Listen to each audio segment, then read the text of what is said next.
អីវ៉ាន់ចេញកាត់នឹងងាយតែម្ដងចាថាបិទឃ្លាំងហើយព្រោះដល់ម៉ោងឯណោះប៉ុន្តែភ្ញៀវកំងនៅតែដាក់ឲ្យភ្ញៀវតទៅទៀតចានិយាយទៅការងារអ្នករកស៊ីបងមិនថាតែខ្ញុំឬក៏បងទាំងអស់គ្នាគឺថាឲ្យតែភ្ញៀវទិញគឺយើងលក់បន្ត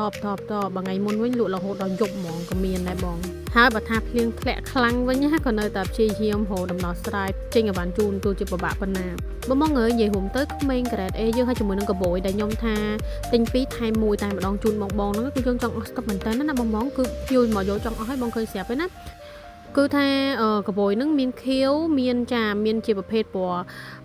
រៀងគេហៅថាពណ៌ blue ស្លេកបន្តិចណាតែចេញចង់អស់លេងឯងបងឃើញហ៎ប្រហោងចេញចង់អស់ហើយអាពេលវគ្គមុនហ្នឹងគឺគោលើក្បាលគោពេញនឹងហ្មងណាព្រោះថាអីវ៉ាន់ដូចខ្ញុំបញ្ជាក់ជូនបងអញ្ចឹង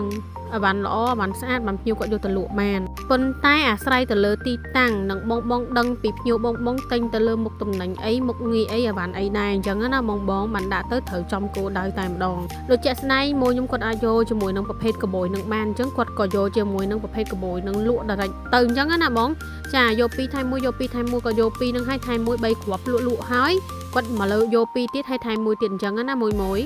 ហើយគុណក្មេងក្រេតអីនេះដែរក៏មិនណយដែរបងឲ្យតែចូលស្តុកគឺថាដែរសល់ទេកុំថាឡើយតិចគេច្រើនហើយអធិស្ឋានក៏សូមទោសដល់ភ្ញៀវដែលគាត់ចង់បានជាប្រភេទ VIP ភ្ញៀវVIP គឺខ្ញុំដូចខ្ញុំបញ្ជាក់ជូនបងអញ្ចឹងទី1គឺ2ទៅ3ខែទៅវាចូលស្តុប